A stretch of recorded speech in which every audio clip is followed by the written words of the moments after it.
Satrix. This build was maybe requested by the Wolf7623. They only wanted one thing: Dawn Chorus. This build is a spicy one. You have seen by now that I thoroughly enjoy explosions. Well, we have explosions. Ooh, that's nice. You've seen that I like ad clear. Well, our Scorch is deadly, and we will be spreading it all over the place. Just watch them sizzle and pop. And, best of all, we have big energy. Woo! It's getting hot in here. For our super, we are running Well of Radiance. Psych! That would defeat the entire point of our exotic armor. And if anyone tries to force you to run well, let me show you what you're gonna do. We will be running Dawnblade. Our exotic armor turns this into the highest damaging super Warlocks currently have access to. It can put out over 700,000 damage on its own, although being stuck in the super can make your weapon damage fall behind, and I will explain how I chose to work around that later.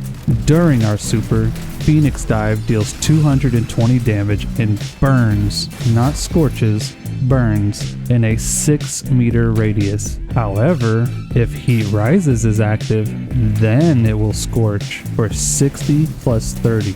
My favorite thing about the Solar Warlock kit is being able to keep shooting while I am gliding across the battlefield, so I went with Heat Rises for the first aspect. Heat Rises will passively grant 20 points to airborne effectiveness, on top of granting us weapon and ability usage while gliding. Airborne kills will grant us melee energy. We will receive 20% of our energy for the weakest enemies and 50% for the strongest. To activate Heat Rises, you will hold the grenade button to consume it. When you do, you and any allies within 9 meters will receive a burst of Cure times 2, which is 120 HP. The initial duration of Heat Rises is 15 seconds, but can extend all the way to 30 seconds by killing enemies. After consuming our grenade, Heat Rises further increases our airborne effectiveness by another 50 points and modifies our glide to last for much longer. With plus 70 points to airborne effectiveness, our weapons will be much more effective while we are gliding. In the case of our exotic weapon, we won't take any penalty at all. It will also give your glide new behaviors depending on which you have equipped. In my case, with Burst Glide, I am granted strong directional control as well, so it is like combining Burst Glide with Strafe Glide. That's a lot of stuff Heat Rises grants, and in my opinion makes it a must-have for any Solar Warlock build. I was torn on my choice for the second aspect. I don't really care about the horizontal dash from Icarus Dash, at least not for this build, but the 60 HP from rapid airborne kills? Now that was tempting. Either of the remaining aspects would be a great choice, but since I wanted to focus on damage over survivability, I ended up going with Touch of Flame for the enhanced grenades. Solar grenades are the best option for reaching the most DPS you can during boss phases. The basic version can deal roughly 21,000 damage over 4 seconds on a boss. Touch of Flame makes them last for 6 seconds, which brings the damage up to about 31,000, while also now spitting out Magna Orbs all over the place that add another 9,000 damage for a total of 40,000 on bosses. But it has downsides. The enemy must remain standing in the area of effect to get those numbers. Not everything stands still though. Also, solar grenades have the longest cooldown at 2 minutes and 32 seconds. Since I intend to spend a lot of time in the air, I want my grenade back ASAP after consuming it for Heat Rises. So I went with fusion grenades, which have the second shortest cooldown at 73 seconds, just under half of the cooldown for solar grenades. I also like them because of how much Scorch they apply and how quickly they apply it. They Scorch for 40 stacks initially and accumulate 20 more over the next couple of seconds. Touch of Flame makes fusions explode twice. The first explosion, which is the default explosion, deals about 18,000 damage to bosses while applying 40 plus 20 Scorch. The enhanced second explosion deals 21,000 damage to bosses, but does not apply Scorch. That's 39,000 damage to bosses, plus 60 stacks of Scorch, which with Scorch, the damage ramps up as more stacks are added, but once you have 60 stacks or more, they start dealing 2.5% more damage. This is indicated in-game by the yellow damage numbers. All of that while only having half the cooldown of solar grenades, and, in my opinion, much more consistency. I chose Phoenix Dive to pair with our Super and Scorch focus. I also like it for the Cure ×2, that's 160 HP immediately, to myself and any allies within 9 meters, an area slightly smaller than 2 solar grenades lying end to end. If Heat Rises is active, we apply Restoration ×2 instead of Cure ×2, while also dealing 100 damage and applying 40 plus 20 Scorch to all enemies within 5 meters. That's an area of effect equal to that of 1 solar grenade. Restoration is an uninterruptible continuous heal. 2 stacks is 65 health per second for the duration of the buff. The melee is user's choice, but I went with Incinerator Snap because the way it fans out means I don't have to aim, and it has a shorter cooldown. With Heat Rises active, we should be getting these a lot. Ember of Ashes causes us to apply 50% more Scorch. In the case of our fusion grenades, we go from applying 40 plus 20 to applying 60 plus 30. That is just 10 stacks short of an ignition, so we hardly have to do anything else to trigger a boom.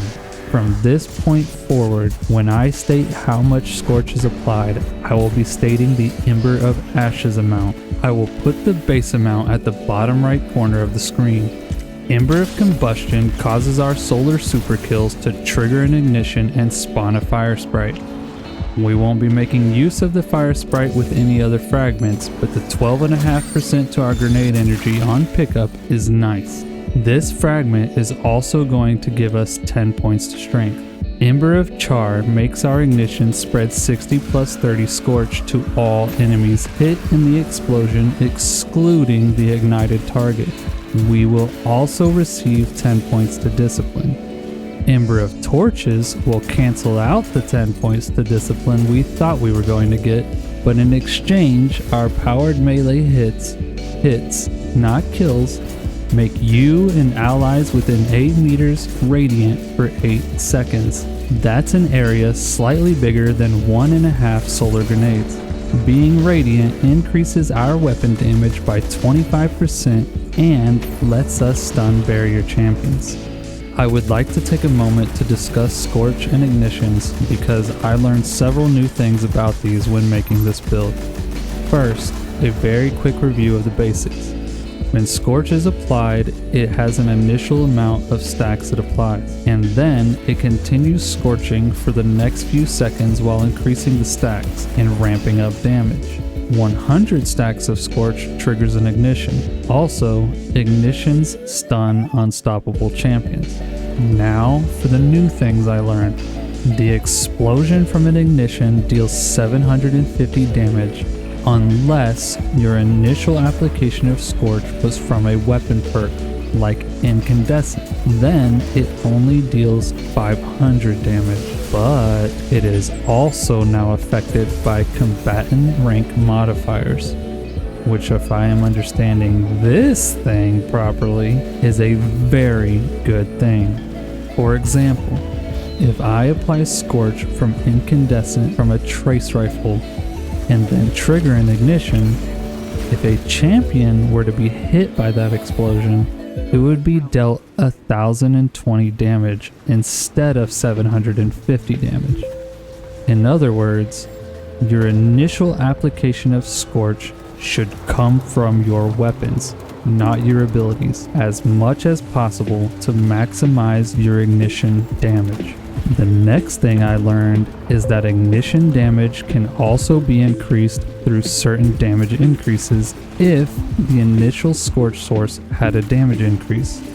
For example, Winter's Guile times 5 plus Incinerator Snap will grant you 275% increased ignition damage. Our build isn't using that, but that's good info for other builds. Similarly, the last new thing I learned is that Scorch damage can also be increased through weapon damage buffs and debuffs. From our build, that would be from the Radiant buff. From other people's builds, that might be the Weakened debuff. Our exotic armor for this build is Dawn Chorus. Earlier I mentioned this helmet makes our super the highest damage dealing super for Warlocks. It accomplishes this by causing Daybreak projectiles to apply 45 plus 15 Scorch on hit, while also increasing their damage by 90%. When Daybreak hits an enemy or the ground, it sends a line of fire forward in the direction of the impact, similar to a thermite grenade. Because of this, it is not uncommon for an enemy to be hit twice by the super, and therefore receive more than enough Scorch to ignite. To capitalize on this, you want to try to cast your projectiles in a wide area and let the ignitions and the Scorch they spread wipe everything out.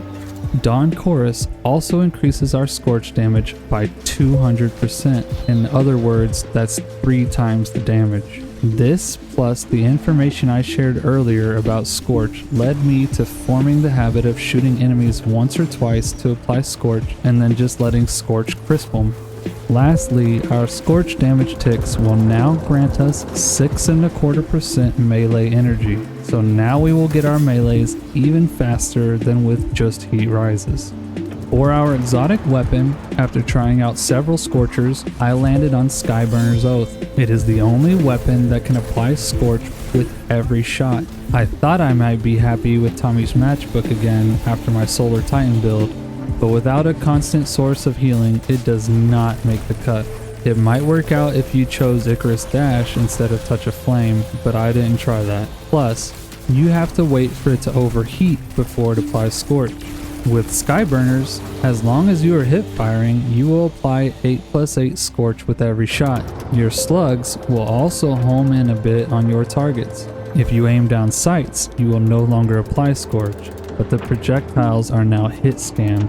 No matter which mode you fire in, the projectiles are explosive and cover a 4-meter radius. Continuing with our theme from before, that's slightly smaller than one solar grenade.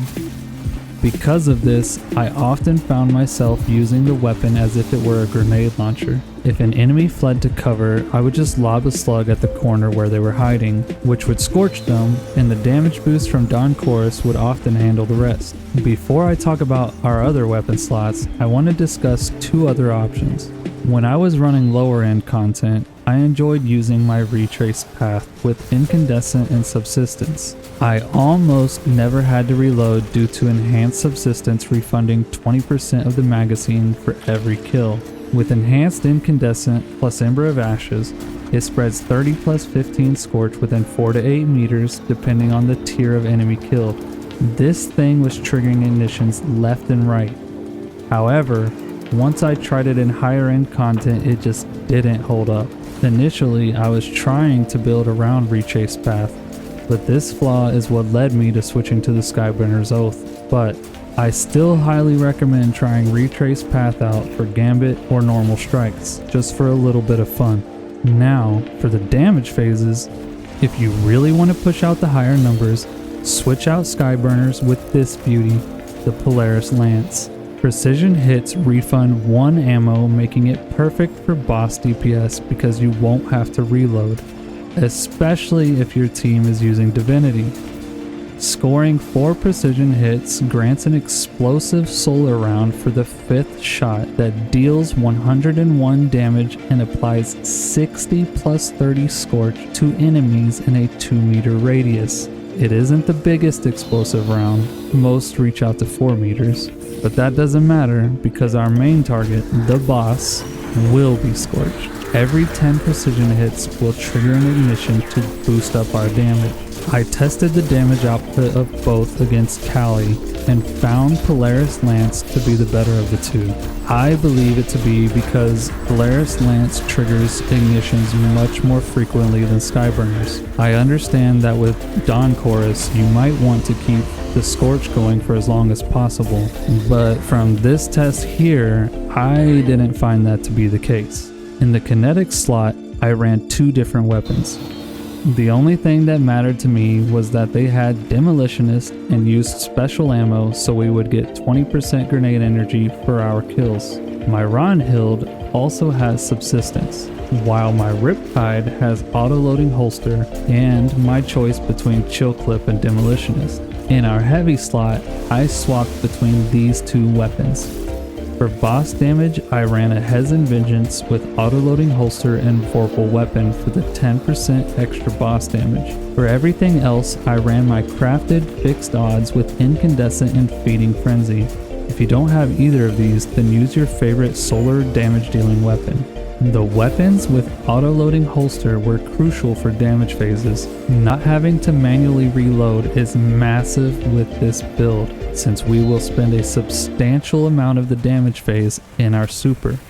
For our armor stats, we want to prioritize resilience and discipline followed by intellect because we want our super as often as possible since it deals so much damage. On our helmet, we are running 1 harmonic and 1 kinetic siphon, so we will generate an orb on rapid kills no matter which weapon we are using. Then we have Ashes to Assets to give us little 1% bumps to our super energy for every grenade kill.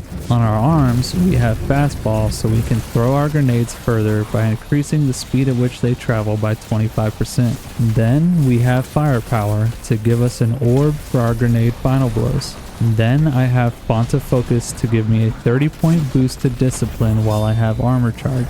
On our chest, we have 1 charged up so we can have 4 stacks of armor charge. Then I put on a Harmonic Reserves for some extra ammo to our solar heavy weapon. Our legs will have recuperation for 70 HP on orb pickup. 1 Orbs of Restoration so we can get a bump of energy to our least charged ability when we get an orb, followed by 1 Solar Surge mod for 10% extra damage from our solar weapons. During boss phases, I ran 3 Solar Surges for a 22% damage boost. Finally, our class item has 1 Bomber for 10% grenade energy when we use our Phoenix Dive, 1 Time Dilation so we can have armor charge for 1 minute when we have 4 stacks, and 1 Powerful Attraction mod to grab orbs within 7 to 8 meters when we use our Phoenix Dive. Honestly, I have always felt like this mod was a waste of the slot. I know some people will really love this one, but it just seems so pointless to me. That said, did you know that this mod also works for picking up motes? Dude, I had no idea it did that. I love Gambit, and this mod was a game changer for me. I mean, sometimes you are too weak to run in and grab orbs, but you do it anyways and die. Well, now I can cower behind cover, Phoenix Dive to heal, and boom, your motes are mine. For our ability rotation, outside of boss phases, you have a lot of freedom to kind of just do you, because with Dawn Chorus, we don't have to do anything special to earn our damage. My favorite way to play the build was to activate Heat Rises and then leap way above everything and rain hell by lobbing Skyburner slugs, throwing grenades once they were recharged, incinerator snapping, and maybe even using my super once or twice since it feels like you were up there for an eternity sometimes. I have said it several times throughout the video, but this build scales very well with higher end content. Often I can just tag an enemy a few times and move on to the next group because I know they aren't going to be alive much longer from the Scorch. This allows me to easily cover a larger area. Then, other times when the ad density is outpacing my Scorch or one of my fire team members is getting swamped, I can trigger an ignition faster and spread the Scorch to the whole group, making cleanup easy for anyone involved. Then, when there are only a few enemies remaining or I need to heal, I would Phoenix Dive into them, scorching or igniting the rest while grabbing orbs with powerful attraction. Boss phases are a different matter entirely and will require you to be mindful of your actions to maximize your damage. Make sure you throw on Polaris Lance, your 3 Solar Surge mods, and switch to Solar Grenade. I highly recommend putting weapons with auto-loading holster in your kinetic and heavy slots. When the damage phase begins, you will throw your Solar Grenade at the boss's feet, immediately followed by a rocket. Now, cast your super and lob flame swords as fast as the game will allow you. You want your super to end fast AF. The moment the super ends, use Incinerator Snap on the boss to get the Radiant buff. Fire a rocket, then switch to Polaris Lance and start hitting those precision hits until you hear the auto-loading holster chick chick, then fire another rocket. Repeat this pattern between your rocket launcher and Polaris Lance until the damage phase is over or the boss is killed. If your grenade or melee recharge, use them immediately. Solar grenades do a lot of damage over time, and Radiant from the melee makes our weapons hit like a truck. In this footage with me fighting Nezarec, I messed up this rotation in several ways. I had a fusion grenade instead of a solar. I didn't use my super during the first damage phase. If I had, then I could have used it again in the second phase. And I had horrific aim with my Polaris Lance, so I didn't get nearly as many ignitions and Scorch ticks as I would have liked. Maybe I should be embarrassed by this footage, but I included it because despite all of my mistakes, I still hit 2.3 million damage.